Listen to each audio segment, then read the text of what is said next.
Governor of Kogi State, Usman Ududu, has ordered the demolition of terrorist hideouts in Okene local government area of the state. The operation has commenced with the demolition of a suspected Islamic State West Africa province hideout in Sambal Idoji following a series of banditry attacks in the area.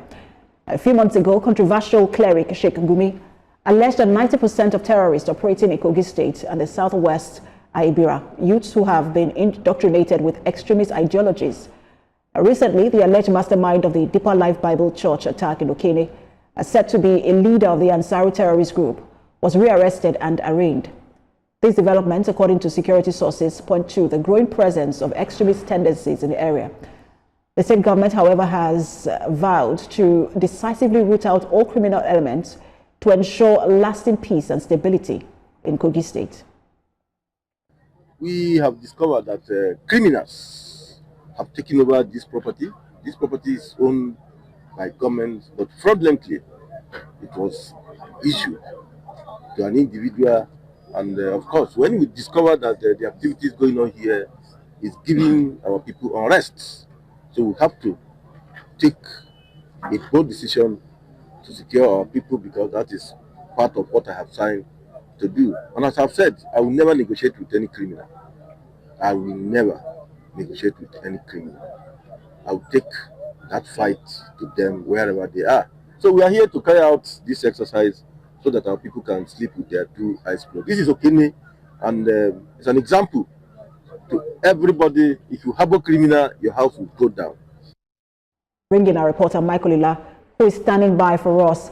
Michael, this is quite a significant step to see that the governor and security agencies are trying to demolish hideouts of terrorists in the state. Just give us update on this and then some of the findings during the demolition.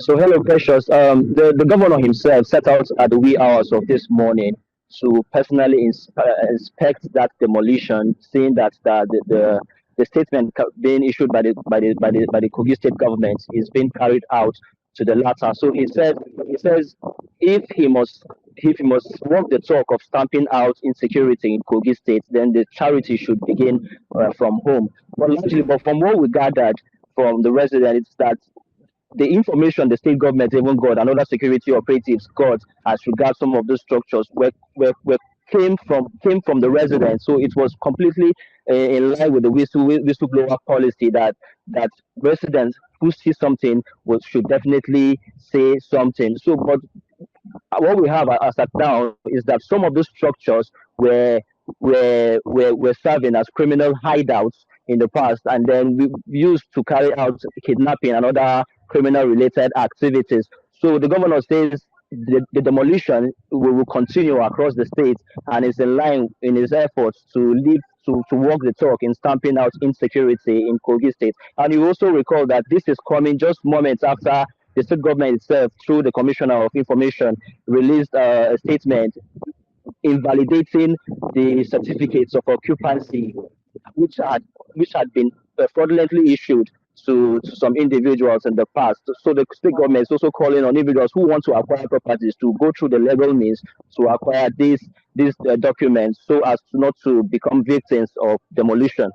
Precious. And what are you hearing from residents? How do they feel about this demolition? Do they feel safer, or what are they asking for more from the government and security agencies?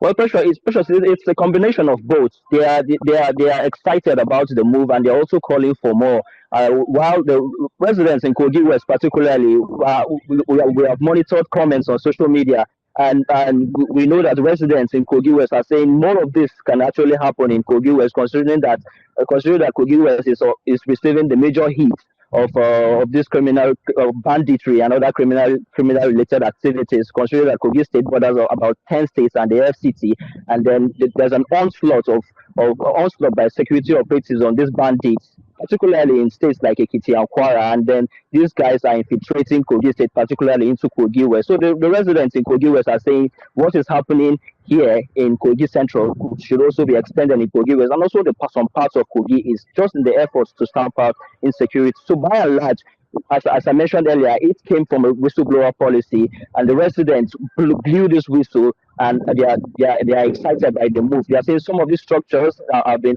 suspicious activities have been going on some of those structures. They have been seeing they have been seeing suspicious movements in and out, and they're just calling that this effort should be sustained. Hopefully it is sustained. Thank you so much for your time and for the update. Michael Ila, reporter live for us in Kogi State.